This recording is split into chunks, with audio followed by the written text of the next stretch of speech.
दंडवत प्रणाम। जय श्री कृष्ण आप सभी को एक बार पुनः आप सबका आपके ही कृष्ण प्रेमी में स्वागत है। हम 6 श्लोक श्रीमद् भगवद गीता की 6 श्रृंखलाएं देख चुके हैं। आज उसी का एक और मोती आगे बढ़ाते हुए 7वें श्लोक पर आते हैं। विषय शुरू करने से पहले आइए मिलकर भगवान का नाम ले लेते हैं।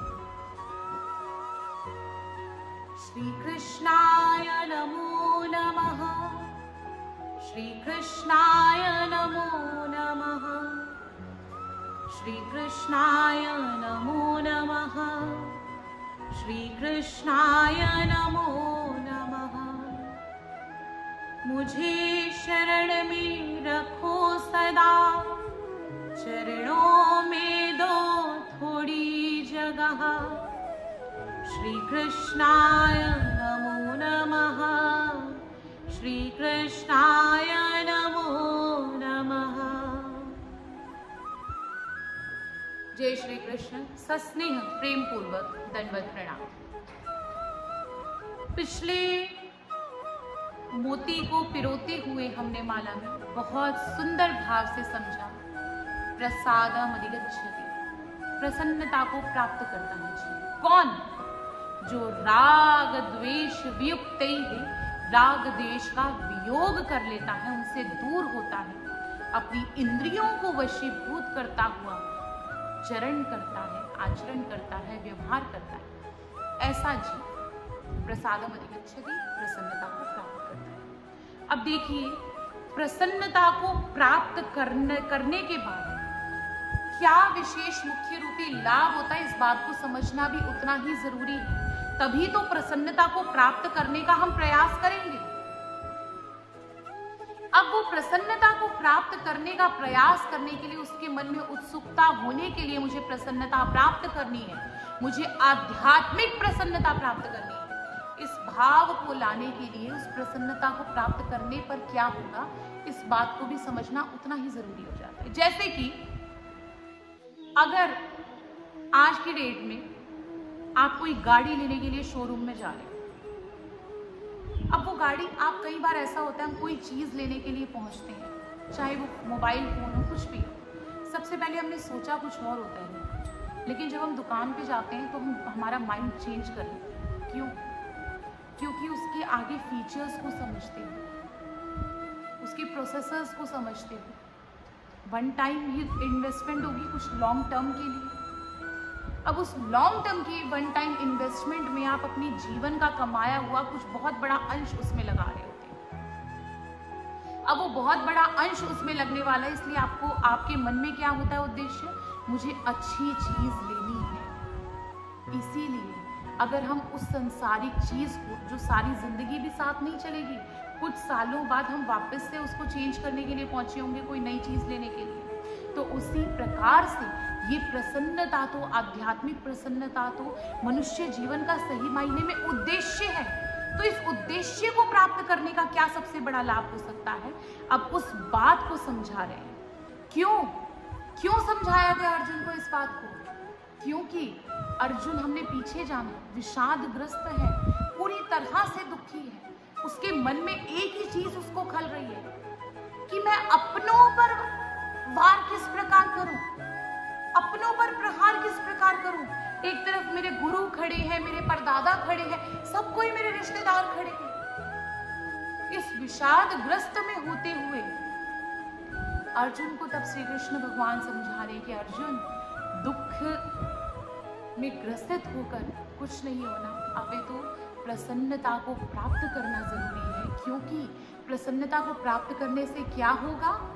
प्रसादे सर्व दुखानां हानिरस्योपजायते। यही बात इस श्लोक में अब समझा रहे हैं। तो आइए पहले श्लोक देख लेते हैं। दूसरे अध्याय का 65वां नंबर श्लोक, चैप्टर 2, श्लोक नंबर 65। श्री कृष्ण भगवान कह रहे हैं श्लोक में, प्रसन्न हुए अंतःकरण में क्या होता है, इस बात को समझाते हैं। प्रसादे सर्व दुखानां हानिरस्योपजायते, प्रसन्न चेतसो ह्याशु बुद्धिः पर्यवतिष्ठते। प्रसादे मतलब चित्त यानी कि मन प्रसन्न होने से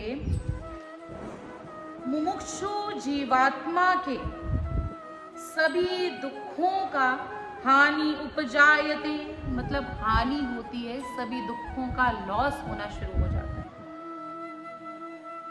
प्रसन्न चेतसो ह्याशु बुद्धि ही पर्यवतिष्ठते और फिर प्रसन्न चित्त पुरुष की शीघ्र ही बुद्धि पर्यवतिष्ठते पर मतलब कि सबसे बड़ी बात परमात्मा में परमेश्वर में एकाग्र हो जाती है। इसी को आइए थोड़ा सा विस्तार से एक बार समझते हैं, नजर मारते हैं। बहुत सुंदर बात है। राग द्वेष वियुक्त ही, राग और द्वेष से वियुक्त यानी इनसे अलग होने से आत्मवश्य विधेयात्मा मतलब अपनी इंद्रियों को वशीभूत करके विधेयात्मा बनने से क्या हुआ, इससे पूर्व आपने जितने भी दुख लाभ जोड़े हुए थे उन सभी दुख लाभों की हानि हुई।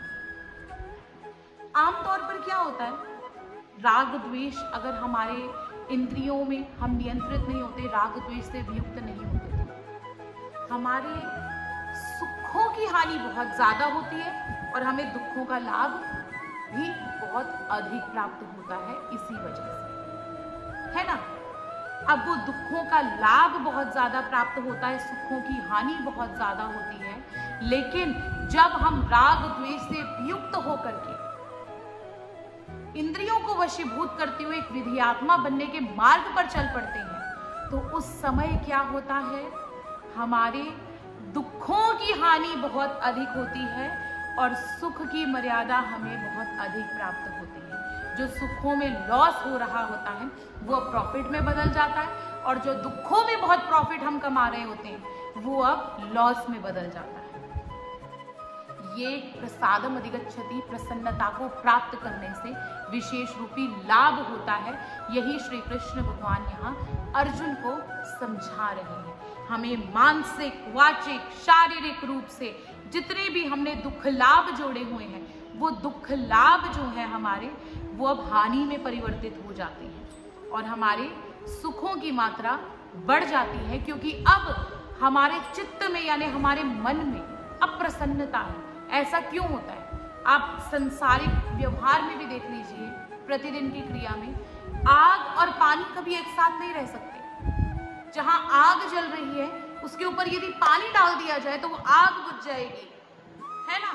उसी प्रकार से अग्नि रूपी ज्वलित में जो हमने दुख इकट्ठे करे हुए हैं, जिस वजह से हमारा दुखों का प्रॉफिट बहुत ज्यादा है, उसमें जब प्रसन्नता की पूंजी रूपी बारिश जब पड़ेगी तो वो अग्नि अपने आप से शांत हो जाएगी और वो हमारी प्रसन्नता की मात्रा को बहुत अधिक बढ़ा देगी, क्योंकि अब हम ज्वल नहीं रहे, अपितु अब हम शीतल हैं।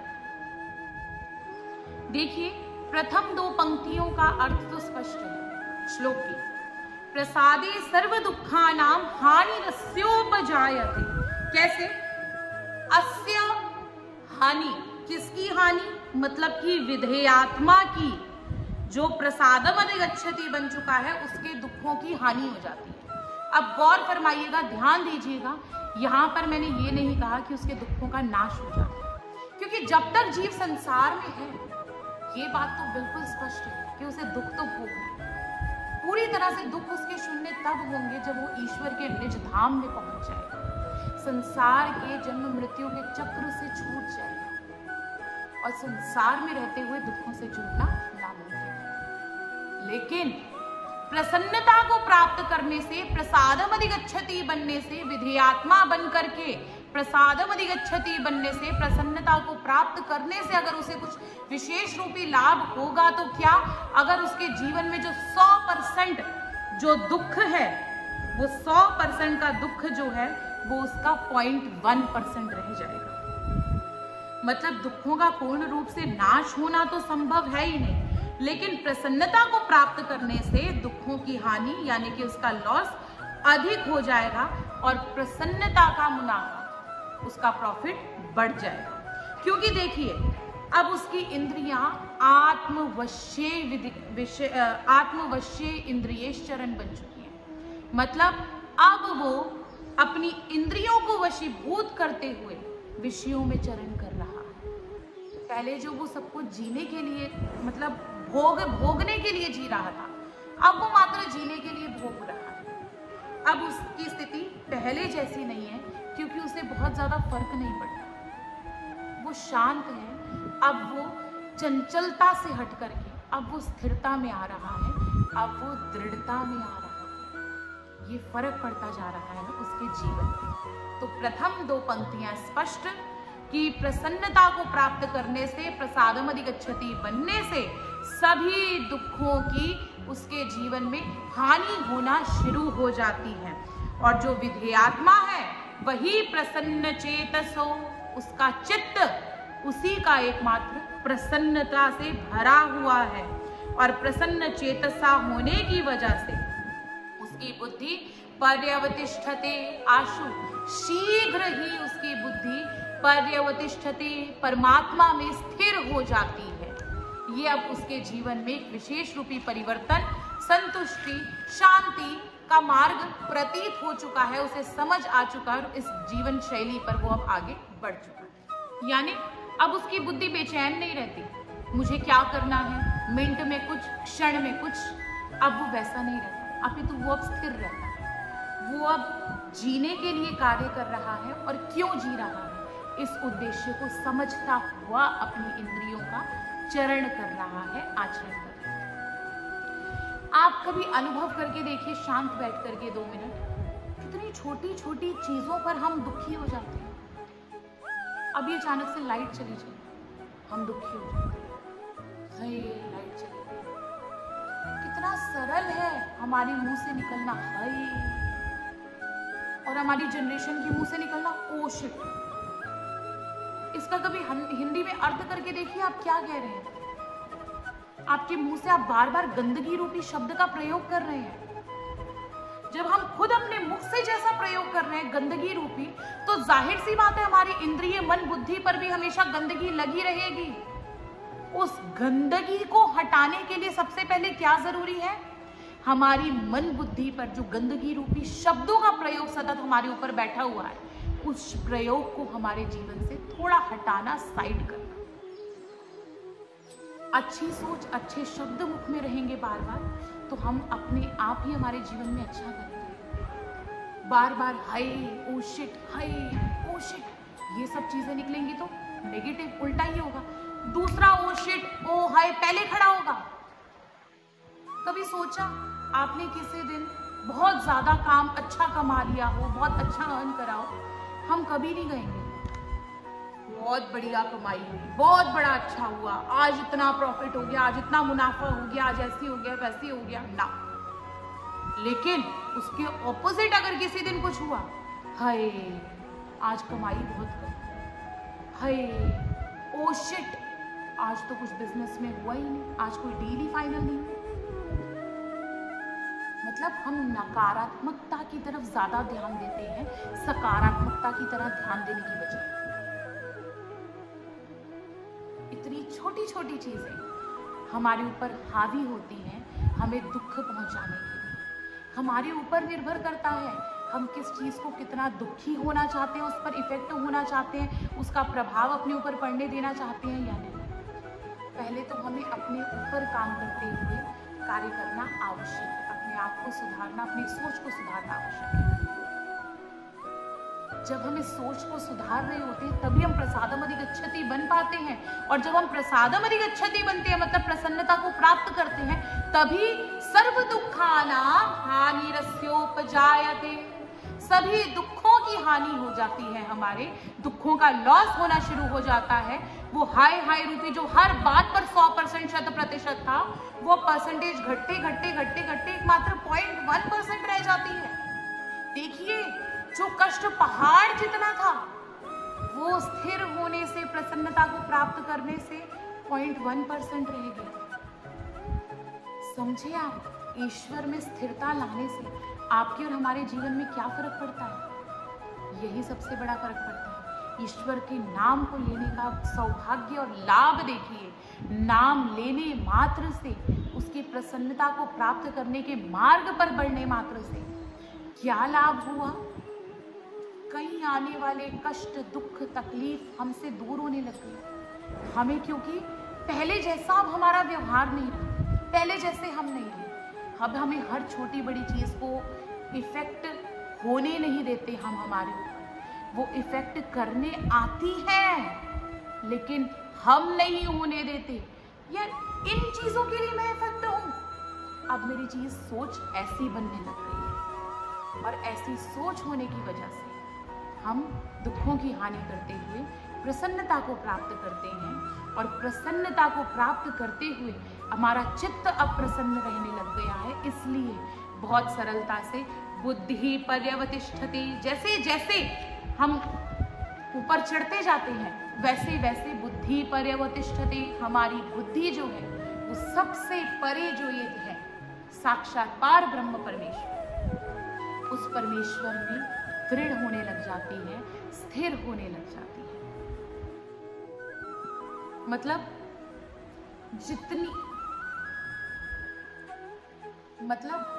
जितनी ज्यादा प्रसन्नता उतनी ज्यादा दुखों की हानि। बहुत सरल बात। मतलब ये श्लोक हमें क्रम अनुसार क्या समझा रहे हैं हमारे जीवन। पुराने श्लोकों को, पिछले श्लोकों को, 6 श्रृंखलाओं को छोड़ दीजिए, आज की श्रृंखला को समझिए। क्या समझा रहे हैं हमें? सबसे बड़ा यही सीख दे रहे हैं कि बेटे तू इन चीजों से इफेक्ट होने के लिए नहीं बना, तू इन चीजों से अलग बना। बस अपने आप को इन चीजों से अलग रखना सीख, इनके पीछे भागना मत सीख। फिर देख ये चीजें तुझे कभी इफेक्ट नहीं करेंगी। थोड़ा शुरुआत में टफ होगा, डिफिकल्ट होगा, लेकिन बार बार जब हम हमारी बुद्धि को सिग्नल्स देंगे, समझाएंगे कि नहीं तूने उसके पीछे नहीं भागना, नहीं तुझे इफेक्ट नहीं होना। रोज का एक फंडा अपनाएं।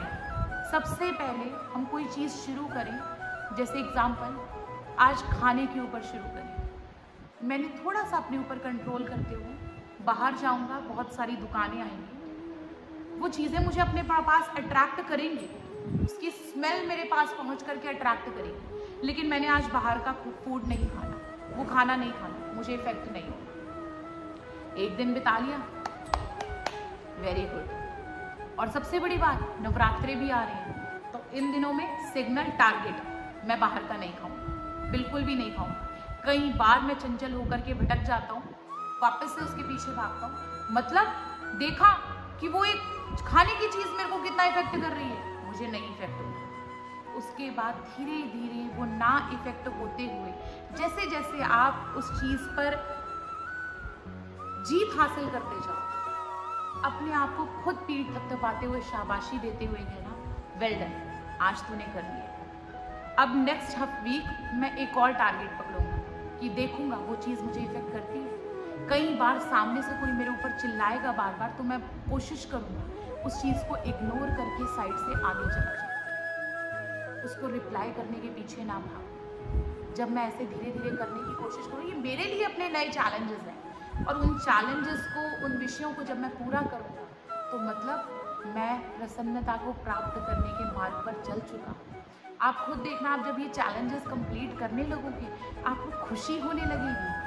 जो आप वहाँ पर सुना कर, झगड़ करके, खा पी करके जो आप रिग्रेट करते, पछताते, अब वो पछतावा आपके जीवन से जाने लगेगा। इन छोटी छोटी चीज़ों से गिव अप करते हुए प्रसन्नता को प्राप्त करते हुए आप देखिए, आपको इतना आनंद आएगा, इतनी शांति मिलेगी, इतना चित्त आपका मन प्रसन्न होगा। तो सोचिए, जब आप सही मायने में इस पर पूरी तरह से गिव अप करके आप इन चीज़ों को अपने ऊपर ना इफेक्ट होते हुए देख करके आप जब और ज़्यादा आगे बढ़ेंगे, तब कितना आनंद आएगा, कितना मजा आएगा। ये तो बात हुई प्रसन्नता को प्राप्त करके उसकी बुद्धि परमात्मा में स्थिर हो जाती है। जितनी शीघ्र वो प्रसन्नता को प्राप्त करता रहता है, उतनी ही शीघ्र वो परमात्मा में अपनी बुद्धि को स्थिर करता रहता है। इस बात को हमने समझ लिया। लेकिन जो प्रसन्नता को प्राप्त नहीं कर पाता, उसके साथ क्या होता है वो हम आगे देखेंगे। चलिए, आज की श्रृंखला को, इस विषय को यही विराम देते हैं। अगले जल्दी मिलते हैं दोबारा।